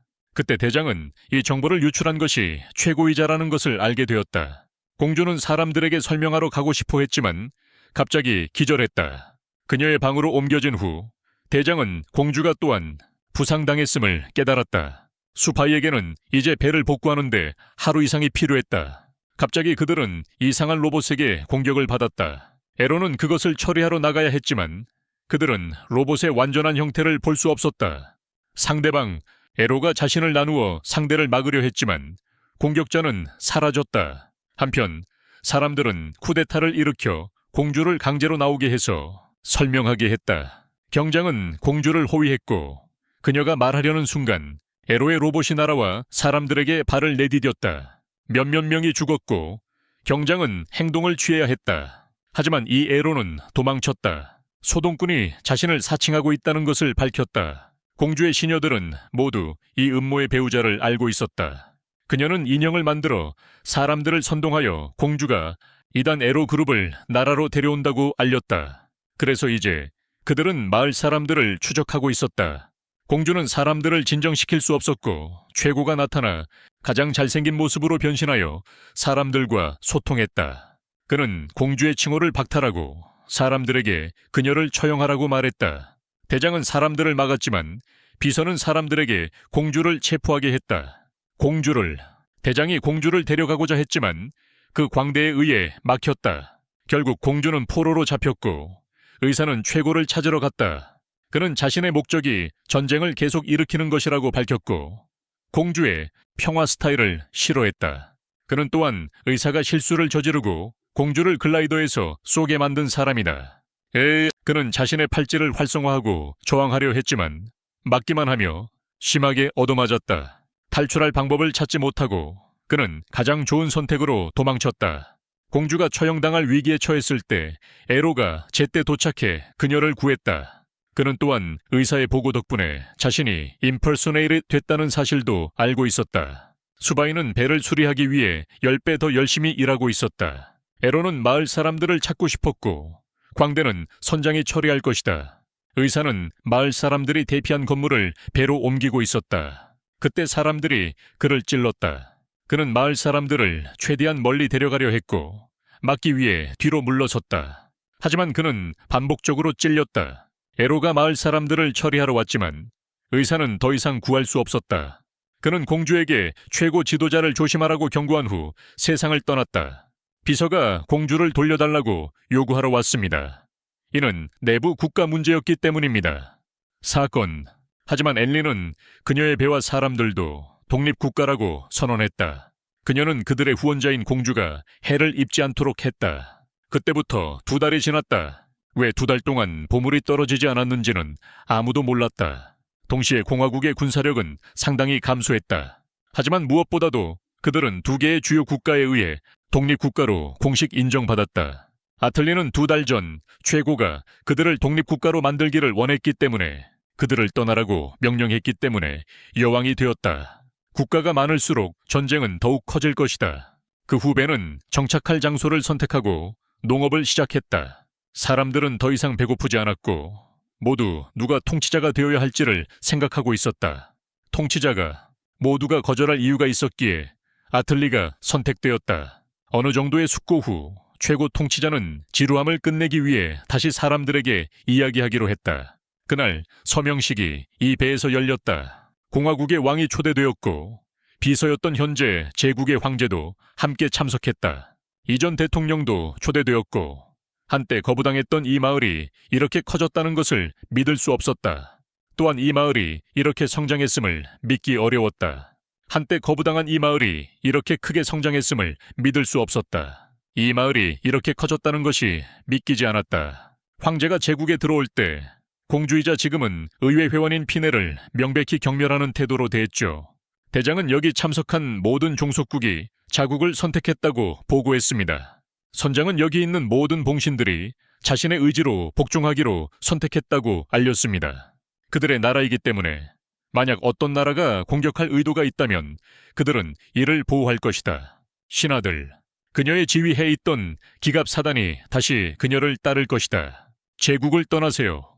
청소년 소년의 화살도 이전에 도움이 되었듯이 이번에도 도움이 될 것입니다. 다른 종속국들은 계속해서 그들을 칭찬했습니다. 한편 공화국의 2 장군은 병사를 훈련시키고 있었습니다. 로봇과 격투해야 했고 그들은 대부분의 링을 잃었으며 군사력이 크게 줄어들었습니다. 그리고 채도 강제로 변화를 겪어야 했습니다. 책상에 앉아 신념 입자에 대해 연구하며 링 없이 전투 장비를 활성화할 방법을 찾으려 했습니다. 그는 신념 입자를 연구하기 위해 책상에 앉아 있어야 했고 방법을 찾기를 희망했다. 반지 없이 전투 갑옷을 활성화하세요. 에로우의 각성이 인류의 멸망을 가져올 것이라는 사실을 알게 된 것 외에도 그는 다른 것을 발견했다. 하지만 바로 그때 에로우와 수백이 도착했습니다. 두 장군과 렌은 싸우려 했지만 재상이 그들을 말렸다. 참찬의 역할은 왕 다음으로 중요했습니다. 수백은 이전에 뚱뚱한 재상이 어디 있는지 궁금해했고, 알고 보니 그는 그가 공화국이 전투에서 패하는 것을 보고 돈과 함께 도망쳤다는 사실을 알게 되었다. 그가 도망치는 중에 우연히 광대의 손에 떨어졌고, 광대는 그에게 그가 최고에 의해 선택되었다고 알렸다. 수파이가 들어오자 그는 협상을 시작했고, 평화의 대가로 공화국의 땅 일부를 원했다. 렌은 거절했고 이를 위협으로 여겼지만 에로우는 그녀가 너무 경솔하다고 생각했습니다. 그녀는 수백이 자신을 싫어하는 것을 알면서도 아무런 준비 없이 감히 여기에 왔다고 생각했다. 여기에 감히 오고 있다고 생각했다. 수백은 떠나기 전에 심어놓았던 폭탄을 꺼내 그녀를 위협했다. 그녀가 모든 폭탄을 찾았는지 확신이 없었기 때문이다. 수바이도 옷을 부풀리고 그녀를 밀쳐냈다. 차이도 그녀에게 그만하라고 했는데 그녀가 자신을 나쁘게 보이게 하고 있었기 때문이다. 아틀리 쪽에서는 서명식이 순조롭게 진행되고 있었다. 차이는 수바이에게 그가 왜 위험을 감수하고 이곳으로 돌아왔는지 물었다. 수바이가 영토가 필요하다고 했지만 차이는 그것이 핑계라는 것을 알았다. 왜냐하면 문서에는 운명의 배가 운명의 땅에서 깨어날 때 모든 것이 무로 돌아간다고 기록되어 있었기 때문이다. 그것은 그들의 배와 화살을 언급하는 것일 것이다. 나머지 문서는 찢어져 있었고 차이는 수바이가 그 일을 저질렀다고 의심했다. 이런 일을 했습니다. 수바이는 아무 말도 하지 않았고 그래서 총리는 황제가 서명식에 참석해 직접 모두를 학살할 수 있다는 사실을 위협으로 사용했습니다. 전쟁을 일으킬 이유에 대해서는 그들이 렌에게 이 총리를 죽이게 하면 아로우와 수바이에게 책임을 돌릴 수 있었습니다. 자신이 함정에 빠졌다는 것을 알게 된 수백은 자신이 소유한 땅에 숨겨진 것이 무엇인지 밝혀야만 했다. 차지하려는 땅에 숨겨진 것이 다른 전투함이라는 것을 드러내야 했습니다. 그가 말을 마치자마자 폭발이 일어났지만 그것은 수바이가 일으킨 것이 아닙니다. 또 다른 전투함이 나타났고 그것을 조종하고 있는 것은 바로 옛 총리였습니다. 그는 타이였고 이제부터 공화국은 그의 통제 아래에 있을 것이라고 선포했습니다. 통제 아래에 있을 것이라고 선포했습니다. 엘샤와 비트가 떠나려던 찰나 벽 밖에서 왔다고 말하는 수수께끼 같은 사람을 우연히 만났습니다. 벽 밖에서 왔다고 말하는 수수께끼 같은 사람을 우연히 만났습니다. 타이는 공화국을 초토화하기 시작했습니다. 왕은 이를 즐거워하며 서명식은 끝났으며 전장에서 다시 만나자고 선언했습니다. 전장에서 다시 만나자고 선언했습니다. 다른 모든 이들은 떠났지만 에로우는 싸움에 돌입하고 싶어 했습니다. 그는 조종실을 공격했지만 적은 예상대로 노출하지 않았습니다. 그는 방역했고 엘리가 에로우에게 최근 만난 수수께끼 같은 사람에 대해 논의하라고 호출했습니다.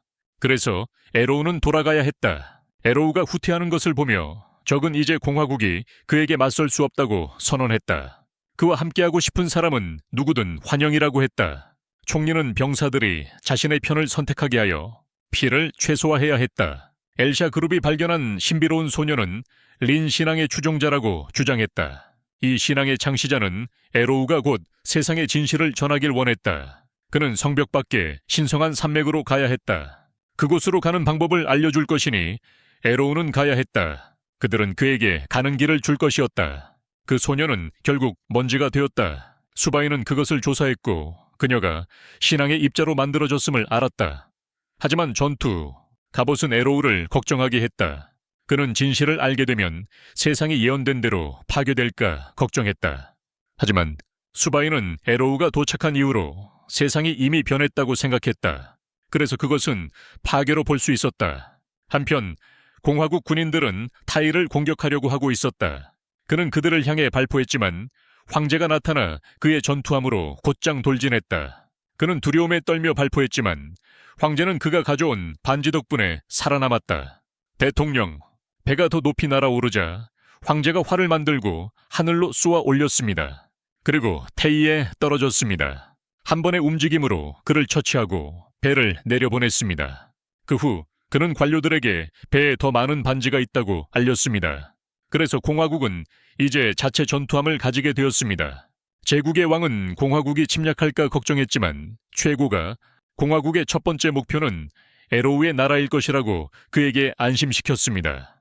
그는 또한 최고로부터 상자를 받았고 즉시 대피를 명령했습니다. 시민들아, 사람들이 떠난 후에 그는 그것을 활성화하고 제국 아래에서 다른 전함을 끌어올렸다. 그것도 화살을 향해 최고위원이 에로우의 함선으로 메시지를 보냈습니다. 2가지 선물이라고 했습니다. 보내는 중입니다. 수바이는 최고 권력자가 배에 대해 어떻게 알고 왜 이곳을 선택했는지 몰랐다. 일어설 순간입니다. 하지만 이제 그들은 린 신앙을 보는 것만으로 답변을 찾을 수 있었다. 화살은 수베이가 처음에는 세상을 파괴할지 모른다는 확신이 없었다고 알고 있었다. 하지만 모든 사람이 걱정하지 않도록 하기 위해 그렇게 말해야 했다. 다음 날 아침 그룹은 벽 근처에 도착했지만 제국의 배가 추격해왔고 선장과 그녀의 부대는 전투에 나설 수밖에 없었다. 상대편은 모두 날 수 있는 많은 병사들을 풀어냈지만 그룹의 목적은 오로지 에로우를 위한 시간을 벌기 위함이었다. 그는 배 앞부분에서 준비하고 있었고 수바이는 배를 돌리고 기립 메커니즘을 작동시켰다. 대포는 이제 더 커졌고 피할 수 없는 빛의 줄기를 발사했다. 이것은 수바이가 날아오는 적에 맞서기 위해 2달 동안 연구한 결과였다. 직선으로 쓸고 지나가더니 양쪽으로 회전하여 제국군을 완전히 정리했다. 신뢰 입자를 잃은 배는 더 이상 날 수 없었다. 그래서 에로우의 그룹은 벽을 향해 계속 나아갔고 또 다른 제자가 나타나 그들에게 벽을 뚫고 직진하라고 말했다. 실제로 벽은 그들이 지나가도록 허락했지만 반대편에는 또 다른 벽이 있었다. 그들은 연속으로 3개의 벽을 통과했다. 제국은 벽에 접근하고 조사하기 위해 더 많은 링을 꺼냈다.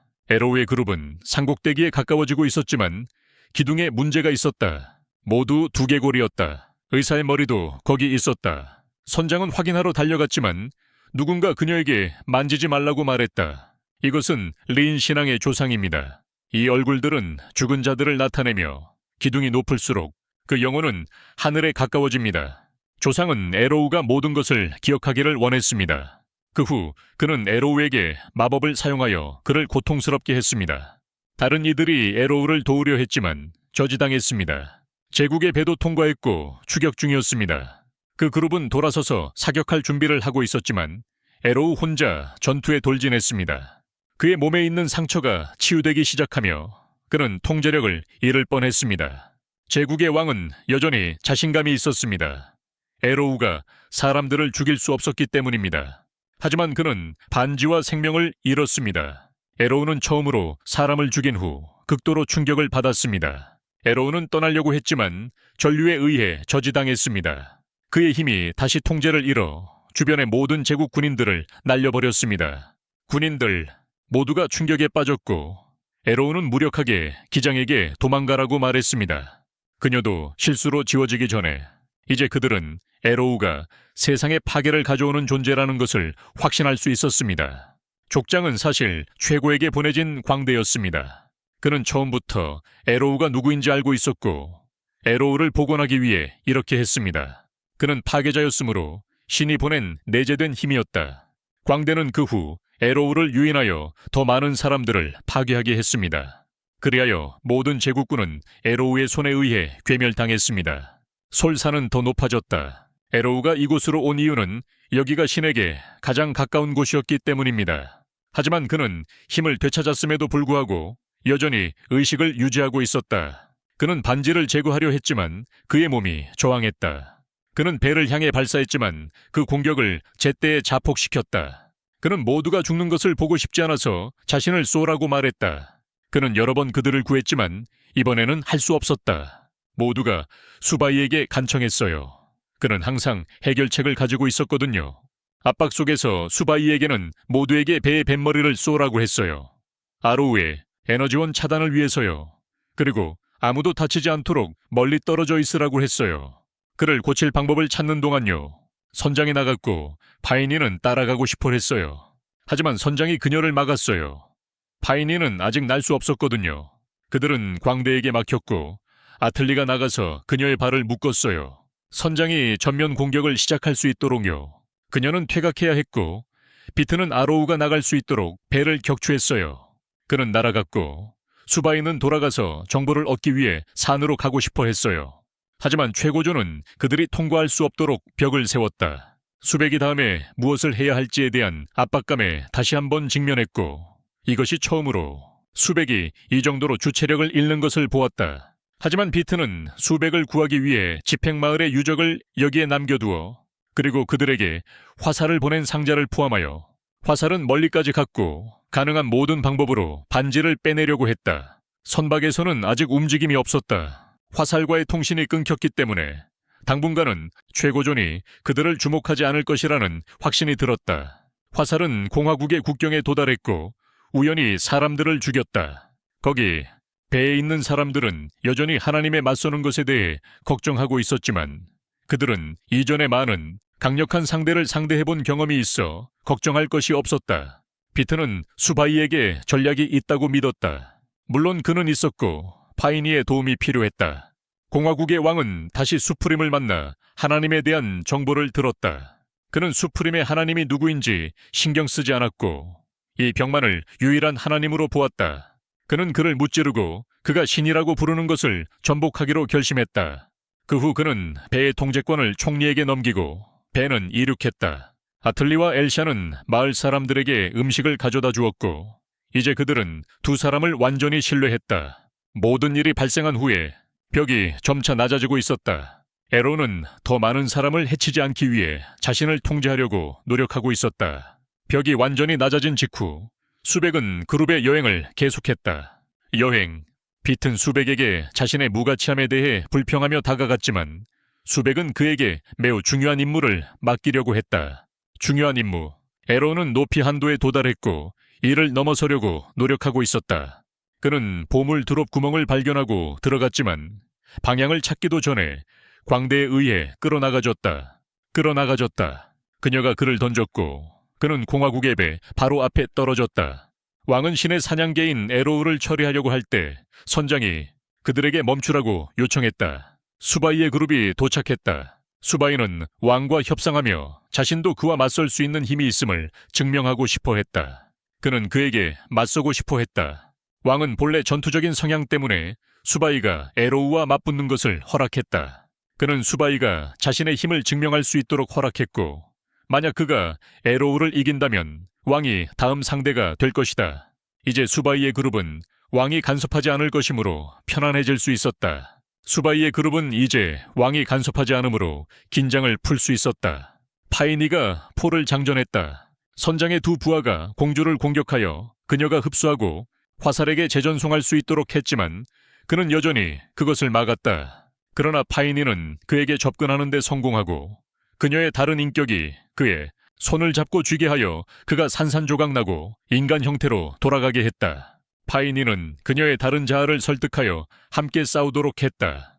그는 다시 수바이를 만날 수 있었고 수바이가 잡을 수 있도록 손을 내밀었지만 비록 로봇 형태가 아니었음에도 불구하고 여전히 수바이를 사라지게 만들 수 있었다. 화살은 당황하여 누구도 가까이 오지 못하게 했고 결국 최고의 존재를 스스로 파괴하겠다고 결심했다.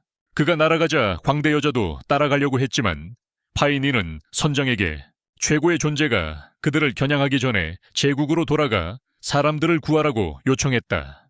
광대 여자가 따라가려 할 때 렌이 달려가서 그녀를 막았다. 그녀와 카인은 수바이의 복수를 위해 그녀와 맞서고 싶어 했다. 카인은 수바이의 포부를 과소평가한 것이 얼마나 잘못된 일이었는지 깨달았다. 하지만 그는 또한 수바이가 그녀가 추구하던 목표에 의해 죽임을 당한 것에 안타까움을 느꼈다. 카인은 계속 공격하며 광대 여자를 산산조각내고 폭발하게 했다. 이 시점에서 모두가 수바이와 화살이 없어서 어쩔 줄 몰라 했다. 그들은 둘에게 너무 의존하고 있었다. 하지만 비트는 수바이가 준 반지를 꺼내며 그 두 사람이 없어도 할 수 있다고 말했다. 그들은 더 강해졌기 때문에 행동해야 했고 가난하게 사는 것보다 하나님과 마주하는 것이 낫다고 생각했다. 그래서 전체 그룹이 제국으로 돌아가 최고의 존재와 맞서고 사람들을 대피시키기 위해 출발했다. 대장은 제국에 도착해 사람들에게 도망치라고 했지만 그들은 더 이상 그녀나 공주를 믿지 않았고 그래서 그녀는 사람들을 겁주기 위해 힘을 사용해야 했다. 그녀는 최고의 존재와 마주쳤고 그는 인간들이 절망 속에서 고군분투하는 것이 더 흥미롭다고 생각했다. 그는 자신의 형을 어떻게 함정에 빠뜨렸는지 밝혔고 그의 분노한 그녀는 공격하려 했지만 그녀는 완전히 막혔다. 그는 그녀가 진실을 알게 되었을 때 형과 같다는 것을 보았다. 그녀는 미친 듯이 그에게 달려들었고 반복적으로 밀쳐줬다. 그녀가 포탄을 쏘자 그는 그것을 막고 그녀를 붙잡았다. 그녀를 짓누르려던 찰나 에로우가 그녀를 구하러 도착했다. 그는 그의 힘을 사용해 그를 파괴하려 했지만 신의 사자에게 죽는 것이 축복이라고 생각했다. 그러나 그는 그를 전혀 가격할 수 없었고 이는 그를 더욱 오만하게 만들어 신이 아직 그를 죽이기를 원하지 않는다고 믿게 했다. 그는 억제되었고 최고의 존재는 선장과 놀 자유가 없었다. 그의 존경받는 손님들이 공화국의 전함에 도착했기 때문이다. 왕은 수백 개의 반지를 꺼내게 했고 그는 혼자서 20개가 넘는 반지를 몸에 차고 나가 자신의 수행원들과 함께 싸우러 나갔다. 모두가 이제 날 수 있었지만 카인은 여전히 렌을 곁에 두었다. 최고의 존재는 에로에게 왕을 공격하라고 했지만 그는 분의 광선을 막을 수 있었고 그를 밀쳐낼 수도 있었다. 최고의 존재가 에로에게 사방으로 광선을 쏘게 했을 때 황제는 그것을 모두 되돌려 막았다. 그는 막기 위해 여러 개의 팔을 호출해야 했고 에로는 왕에게 그를 처치하라고 원했다. 왜냐하면 수바이를 잃은 후에는 더 이상 신경 쓰지 않았기 때문이다. 왕이 그를 목 졸라 죽였고 그의 몸은 서백처럼 점차 사라졌다. 하지만 결국 그는 젊은 몸으로 환생하여 화살의 검을 쥐고 있었다. 그는 신의 무기를 신의 하인을 상대로 사용하기로 결심했다. 최고의 존재는 치열한 싸움에 휘말렸다. 그는 반지를 꺼내 전투 갑옷으로 변형했지만 자신을 위한 전함도 만들었다. 그의 전함은 주변을 계속해서 포격하며 넓은 지역을 폭격했다. 하지만 이 어려운 상황에서 파이니가 도착해 모두를 되살렸다. 그러나 이것만으로는 최고 존재에 대항하기에는 여전히 부족했다. 그는 전함을 둘러싼 방어막을 활성화했고 이 어려운 상황에서 상황이 그렇게 흘러가자 비트는 백수에게서 남긴 반지를 꺼내 들었다. 그 반지가 커다랗게 변해서 전함과 합체했고 그들의 배는 거대한 로봇으로 변형되었다. 비트는 항상 모두를 하나로 모으는데 앞장섰기 때문에 수백의 신뢰를 받았다. 비트가 다른 전함의 팔을 처리하는 동안 파이니는 기회를 놓치지 않고 모두를 되살렸다. 파이니의 능력은 편리해 보였지만 직접적으로 그녀 자신에게 해를 끼쳤다. 상처를 치유하려면 고통을 견뎌야 했기 때문이다.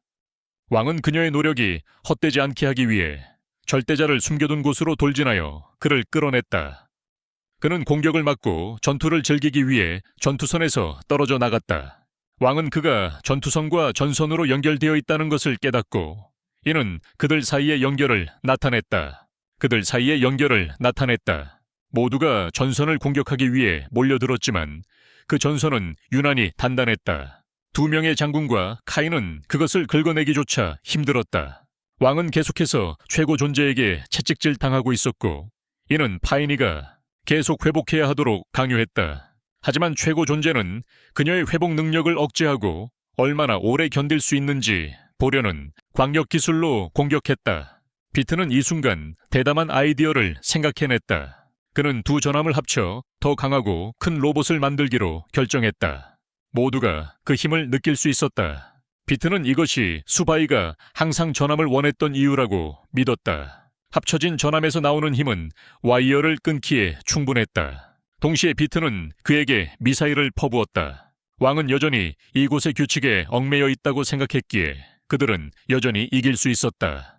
그와 에로우는 앞으로 돌진했고 그는 에로우에게 점차 파괴되고 있다는 것을 보았지만 여전히 회복을 위해 신념을 사용해야 했다. 그는 그 과정을 계속해야 했다. 하지만 여전히 신념을 사용해 회복해야 했다. 그는 에로우가 그의 헛소리에 귀를 기울이지 말고 그냥 앞으로 나아가기를 원했다. 그는 칼 뒤에 추진기를 작동시켜 그와 함께 밀어붙였다. 그를 밀어내기 위해 왕은 다시 화살처럼 자신을 쏘는 특별한 기술을 사용하여 그에게 곧장 날아갔다. 하지만 그는 에로우를 본래의 형태로 되돌리기 위해 자신이 일부러 찔리도록 허락했기 때문에 그에게 감사했다. 그는 가시를 내고 왕을 찔렀다. 그는 사과할 수밖에 없었다. 다른 이들이 뛰어들고 싶어 했지만 광대 여인은 돌아왔다. 이 세상이 끝날 때까지 재생할 수 있는 능력. 하지만 황제는 쉽게 물러나지 않았다. 그는 최고자의 몸에 넘어져서 죽더라도 자신의 힘을 함께 가져가기로 결심했다. 그는 한 번 찔렀고 그의 몸에서 모든 반지를 빼내어 마지막 메시지를 남겼다. 그는 후손들에게 전하기 위해서였다.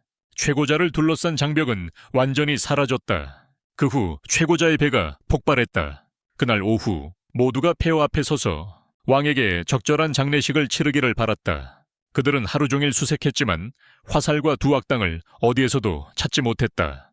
갑자기 농장에 있는 아이들이 화살이 돌아다니며 물건을 부수고 있다고 신고했다. 그는 이제 완전히 절망적이고 무력했다. 더 이상 그를 막을 수 있는 사람이 없었다. 카인은 그를 찾아가기로 결심하고 그를 쓰러뜨릴 수 있다고 확신하며 날아갔다. 그는 싸우기 위해 돌진했고 왕에게 배운 덕분에 그의 분의 빔을 막을 수 있었다. 그러고는 싸우려고 달려들었고 덕분에 그의 붕괴콩을 막을 수 있었습니다. 왕에게서 배운 것을 그는 또한 스스로 익힌 기술 하나를 가지고 있었는데 그것은 어둠의 구체를 만드는 것이었다. 그리고 에로우에게 던지고 이 구체 때문에 그의 몸이 돌로 변해버려 회복할 수 없게 되었습니다. 그는 연속적으로 여러 개의 구체를 에로우에게 던졌고 마침내 죽을 수 있을 것 같았다. 하지만 갑자기 마법처럼 포탈이 나타났고 수바이가 그곳에서 뛰어나왔다. 그러나 이 수바이는 두 개의 전투 갑옷만큼이나 거대했다. 그는 무언가를 하고 에로우가 통제를 되찾고 인간으로 변신하도록 도왔다. 카인은 이 수바이가 누구인지 알고 싶어 했다. 왜냐하면 수바이는 절대 이렇게 클 수 없으니까. 사실 이것은 수바이의 신앙 형태였고 진짜 수바이는 배에 있었다. 3일 전 비트가 수바이에게 찾아왔을 때 그는 비트에게 자신이 연구하고 있는 것을 보여주었다. 그는 전투 갑옷처럼 물질 형태로 변신할 수 있는 장치였다. 그리고 그는 파이니가 에로를 완전히 구할 수 있는지 확인하기 위해 모험을 하기로 했다. 만약 그렇지 않다면 그는 자기 자신이 분해되어 신에게 보내줘 무엇을 발견할 수 있을지 보게 하기로 했다. 그는 이것을 비트에게만 이야기했고 만약 3일 후에 돌아오지 않으면 비트가 그를 여기로 되돌려 보내도록 해야 했다. 수바이가 돌아왔고 비트는 그에게 나와서 문제를 해결하라고 말했다. 왜냐하면 공화국 사람들은 에로를 왕의 죽음에 관련되어 재판을 받기 위해 데려가고 싶어 했기 때문이다. 에로우는 너무 많은 사람을 죽인 것에 대한 처벌을 받을 준비가 되어 있었다. 아틀리는 이에 반대하며 에로우를 되찾고 싶어 했다. 하지만 그 고집은 전쟁으로 이어질 수 있었다.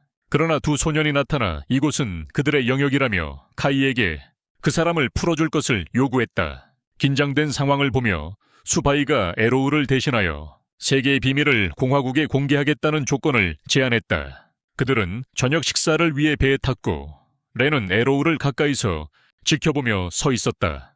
그는 그녀에게 원한다면 그를 빨리 찌를 수 있다고 말했다. 상황이 진정된 후 수백은 이 세계의 본질에 대해 설명하기 시작했다. 기본적으로 이것은 신이 창조한 무수한 세계 중 하나다.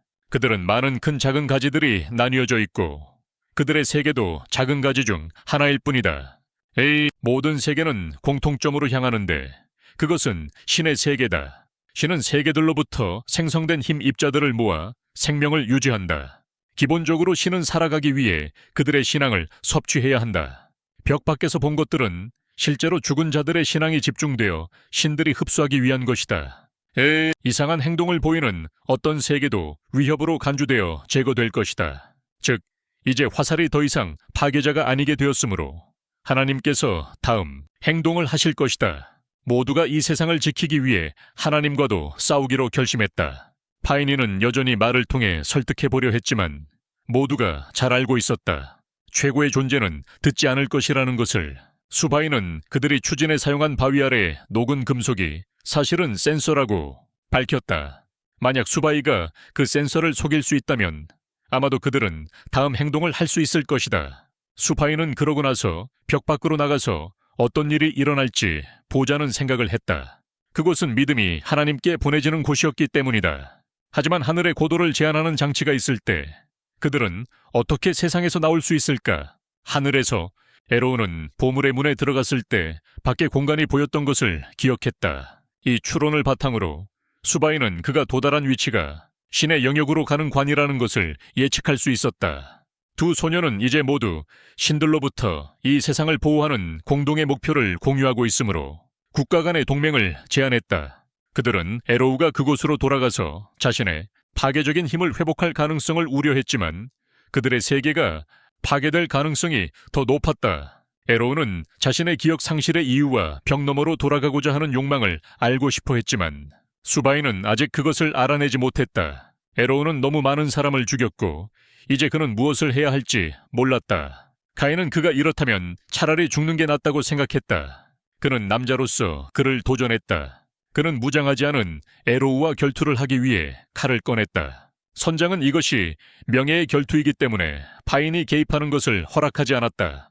카인은 에로우를 향해 돌진했지만 에로우는 피했다. 그는 에로우가 왜 죽고 싶어 하는지 이해하지 못했지만 이제는 삶에 매달리기 위해 피하고 있었다. 그는 에로우가 너무 우유부단하다고 생각했다. 그는 그를 왕을 죽인 자라고 부르며 최고자에게 책임을 묻지 말라고 말했다. 그는 맹렬히 공격했지만 에로우는 무의식적으로 방어했다. 그는 자신이 왜 그런 행동을 했는지 이해하지 못하다가 그가 살아야 하는 이유가 만난 친구들이라는 것을 깨달았다. 카인은 그가 방역하고 있음을 보고 왕의 무기를 꺼내 그를 공격했지만 그는 맨손으로 막아냈다. 그는 자신이 파괴자임에도 불구하고 그들과 함께 싸운 이유를 이제 이해했다. 그것은 그가 만난 사람들의 강한 생존 의지가 그를 변화시켰기 때문이었다. 그들 덕분에 그는 오늘날의 자신이 되었고 이제 그는 그들의 삶을 지켜야 했다. 모든 이들이 쓰러진 장소. 그는 잠시 카이와 싸웠다가 카이가 떠났다. 두 소녀가 그를 안으로 달려왔고 그는 자신이 예전의 모습으로 돌아왔다고 확신했다. 그의 본래 모습을 되찾은 것이다. 그는 비트를 기억하지 못하는 척했지만 이 이름을 지어준 사람을 어떻게 잊을 수 있겠는가. 그를 잊을 수가 없었다. 카이는 다시 수바이와 만났고 수바이가 자신의 최근 행동을 화살에 대한 시험으로 볼 것이라고 생각했다. 그러나 수바이도 카이를 시험하고 있었다. 왕이 세상을 떠난 후 그는 카이가 왕위에 오르기를 원했다. 그는 카이가 왕이 되기를 바랐다. 그는 그것이 일어날 것이라고 믿고 만약 그렇게 된다면 케이에게 준비해둔 물건들을 주기로 했었습니다. 케이는 수백이 오래된 상처를 숨기고 있다는 것을 알아차렸습니다. 케이는 수백이 원하는 큰 꿈을 이루는데 도움을 주기로 했습니다. 랜도 수백을 찾아왔고 그녀의 숨바꼭질 기술이 향상되었다는 것을 보았습니다. 그들은 신을 이기는 것에 결심하고 이 세상에서의 위치를 주장하기로 했습니다. 그룹은 벽 밖의 산으로 가기 위해 출발했습니다. 벽에 도착했을 때 그들은 아무런 장애 없이 쉽게 통과했습니다. 페이니는 의사가 겪은 사건과 그가 잘못되었던 과거에 대해 이미 알고 있었습니다. 그 후 군대는 희생자들에게 경의를 표하기 위해 한 분간 멈췄습니다. 여기서 그들 자신을 최고존이 다시 나타났다. 그는 세상이 파괴될 때까지 살 것이다. 이곳이 신에 의해 버려졌으므로 더 이상 여기에서 신앙의 힘을 아끼지 않아도 되었다. 신. 그는 보물 하나를 소환했지만 이 보물은 땅속으로 꼬리치며 벽을 중심으로 끌어당겨 이 세계 전체를 쓸어버리려 했다. 신. 그는 그들이 사랑하는 모든 것을 파괴하는 것을 목격하게 하고 싶었다. 그는 기둥들을 흡수하여 검을 만들었다. 그는 그들을 도발하려 했지만 그들은 쉽게 덫에 걸리지 않았다. 그래서 그는 검을 던져 그들을 땅에 고정시켰다. 수바이는 모두에게 탈출하기 위해 반지를 제거하라고 했지만 최고자는 그들의 몸을 제어하여 탈출할 수 없게 만들었다. 그는 전 세계의 신에 반대한 대가가 이것이라고 선언했다. 카이의 공화국 군대가 광대 여성과 싸우고 세상을 파괴하는 기계를 막으려 할 때 여기 에어로는 그의 힘을 사용하여 창을 다시 탑으로 분리했다. 탑으로 모두 힘을 합쳐 최고자를 밀어내고 그 무기를 막으려 했다. 그들은 그것을 멈출 수 없었고 최고자가 돌아와 그들을 방해했다. 그들은 그것을 멈출 수 없었고 최고자가 돌아와 그들을 방해했다. 그는 진정한 모습으로 돌아와 전함을 호출했다. 수백은 이것이 막힐 수 있다는 것을 깨달았고 그렇지 않다면 그럴 필요가 없을 것이다. 그들을 막아야 할 이유가 없으니까 수백은 에어로에게 카이와 합체하라고 명령했고 전함은 최고존을 상대할 것이다. 최고존 하나를 말이다. 에어로는 검으로 변형되어 카이에게 이전과 같이 블랙홀을 사용하라고 말했다. 황제의 기술을 배운 그는 활을 작동시켜 에어로를 발사했다. 그는 카이의 기술을 증폭시키고 그 무기를 무효화했지만 최고조는 다른 무기를 호출했다. 또 다른 하나를 불렀다. 수백은 에어로와 카이에게 이 세계를 벗어나는 출구를 향해 목표를 맞추라고 지시했다. 그들은 그것에 구멍을 뚫고 곧장 날아갔습니다. 전투함이 뒤따랐고 다른 이들은 여기에서 최고신을 지키기 위해 남아있었습니다. 우주를 빠져나오자 그들은 여기에서 많은 다른 무기들을 보았고 모두 파괴했습니다. 마침내 그들은 신들과의 경계를 이루는 벽에 도달했습니다. 카이가 공격했지만 벽은 꿈쩍도 하지 않았습니다. 그러나 에로처럼 보이는 누군가가 나타나 그들을 막기 위해 변신했습니다. 그동안 최고신은 여전히 다른 이들을 괴롭히고 있었으나 그의 전투함이 갑자기 산산조각 나면서 에로가 그에게 영향을 미쳤음을 증명했습니다. 그들은 공격하기 위해 달려갔고 그의 전투함을 파괴했지만 그의 진정한 형체는 여전히 남아있었습니다. 모두에게 방역했다. 그는 파이니를 겨냥했지만 광대 여자가 선장을 막았다. 지원하러 가는 것을 이 시점에서 에로와 다른 이들은 신에게 해를 끼칠 수 없었다. 그는 다른 사람들의 복제본을 소환했다. 그는 그들에게 모든 것의 진정한 본질을 드러냈다. 인류는 실제로 이주했으며 질병에 감염되었다. 오직 한 명만 살아남았고 그 아이가 진정한 신이었다. 신은 발전하기 위해 많은 믿음이 필요했기에 이 세계 시스템이 수립되었다. 그들이 제거된 이유는 왕과 인간이 너무 강해져서 시스템을 위협했기 때문이었다. 그들은 왜 강해지는 것이 범죄인지 이해하지 못했다. 그 그룹은 여전히 저항하려 했고 그래서 신이 그들에게 교훈을 주어야 했다. 신은 믿음의 시스템을 끊어 그들이 에너지를 끌어내지 못하도록 했다. 싸우기 위해서. 그 사이 파이니가 위험에 처했을 때 다크 파이니와 왕이 갑자기 나타났다. 둘 다 죽었지만 신에게 보내지기 전 그가 산을 파괴했을 때였다. 에로가 그의 창으로 그들을 되살렸을 때 그들은 싸우기 위해 돌아올 힘을 가졌다. 분대와 대장은 다시 한번 소녀 조커를 물리쳤다. 왕과 다크파이니는 곧 사라질 것을 알았기 때문에 마지막으로 가장 힘껏 싸울 것이다. 그들은 그런 다음 두 악당을 가둘 목적으로 협력했다. 그리고 그들을 우주로 쏘아 날려보냈다. 왕과 다크파이니도 그 뒤를 따라 날아갔다.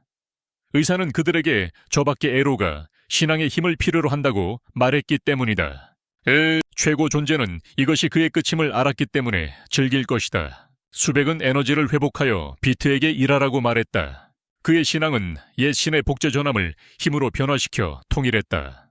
모든 것, 에로는 더 커지기도 했지만 신도 자신을 나누어 그들과 맞추어 성장했다. 그러나 에로는 신을 돕고 기르기로 결심하여 그들의 세계가 존재하도록 했다. 증거로 그는 마을을 신의 하수인을 물리친 사람들로 바꾸었다. 그들은 힘을 합쳐 불사조처럼 공격을 만들어 신의 모든 화신을 파괴했다. 하지만 신은 아직 쓰러지지 않았다. 그러나 신은 미끼로 선택하고 에이에로가 그것을 기르도록 허락했다.